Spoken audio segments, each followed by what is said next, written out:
guys, welcome back to the Retrospect review series, and today is our 5th installment in the Retrospect reviews, and we will be reviewing Season 4, The Tournament of Elements. So, Season 4 is a really amazing season, and once again, if you haven't watched these videos before, I'll be taking a look at the episodes, the characters, the villains, the plot, and just a little bonus, some of the sets of the season as well. So, yeah, basically we'll start off right away with the season premiere, which is The Invitation. And The Invitation is a really good episode, definitely my favorite season premiere. I love the way how it shows the ninja team divided and then getting back together, and it introduces all the other elemental masters. Next episode is Only One Can Remain, which is also a pretty good episode, building on that rivalry with Kai and Karloff, and also introducing us to a bit of Chen's plot. And then moving on, I also love episode 37, Versus, which is one of my favorite episodes of the season and of the series, which pretty much wraps up that whole Jay and Cole rivalry with a heartbreaking fight between the two. It also just shows how the tournament progresses as, the other episodes, as the other fights kind of play out as well. And then pretty much the next episode is, Next episode is episode 38, which I can't remember the name off the top of my head right now.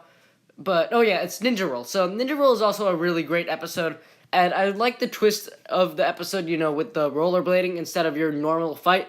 And I thought that was a really interesting twist also. Moving on, next episode is Spy for a Spy, which is a bit of a slower episode compared to some of the others. It kind of just builds on that spy stuff, the spy subplot with Nia and Skylar, and it introduces Skylar as a villain, which is really cool. And then is the episode Spellbound, which is such a fabulous episode. It's the episode where you learn all the backstory of the season, the Serpentine Wars, and it also progresses the, present plot as well. Episode 41, The Forgotten Element, is also a phenomenal episode, as it's a Kai-focused episode, and shows a lot of development for him, as he is corrupted by the staff, briefly, and the staff is destroyed, and, the ninja are at their peak, probably, in this episode. Next episode is Day of the Dragon, which is definitely, a fall for the ninja, as the Anaconda cultists do succeed, and do get their, they do get their way. They all turn to Anaconda, and it leaves the ninja kind of at a bad spot at the end of the episode, but the whole dragon idea is definitely a very hopeful message. Next episode is The Greatest Fear of All, which again is a little bit of a filler episode, if you want to call it that. It's kind of a break in the action. It reintroduces Pythor, which is super cool, but all in all, it really does set up the next episode. And the next episode is Corridor of Elders, which is my favorite from the season, and it details the huge fight between the ninja and the Anaconda cultists, and in the end, Garmadon sacrifices himself, but we do get a nice little teaser of the next season with Moro's cameo. All in all, this season is really, really good. What I love most about this season is how complex it was.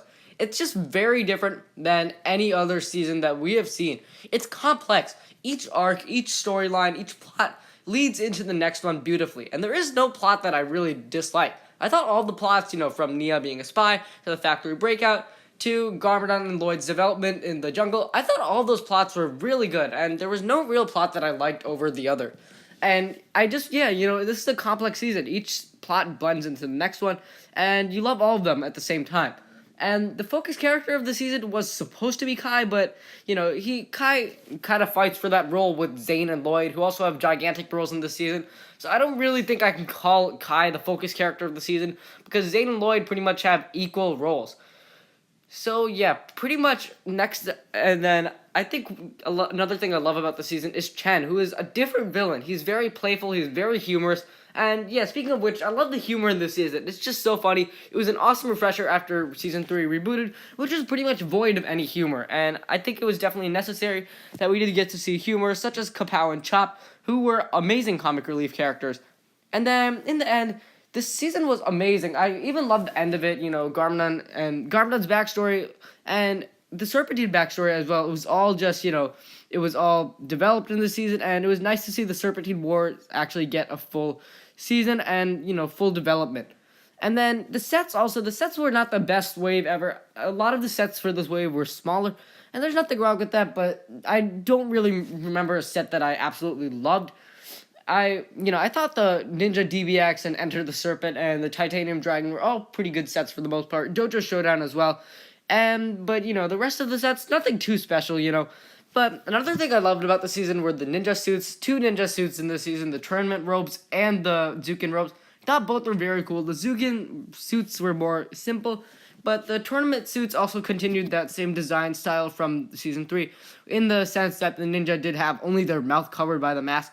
And I thought that was really cool. And I loved, all the new developments of the season, such as the dragons and, the idea that there are more elemental masters out there. And that it's not just, the ninja. In the end, this season is my all-time favorite season of Ninjago. I can't really find anything wrong with it. So I give it a solid 10 out of 10 points. This season was just flawless. It was phenomenal. I really loved it. I loved every second of it.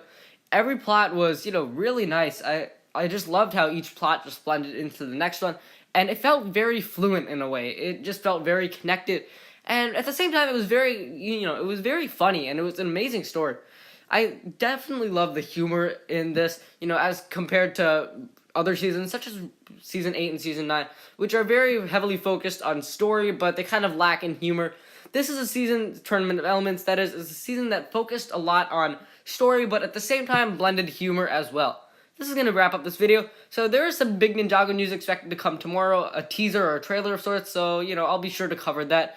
But yeah, that's about it for this retrospect review. Thanks for watching. If you enjoyed, be sure to leave a like, subscribe, share with anyone ever you know. More videos will be coming up this week. Thanks for watching, and I will see you next time.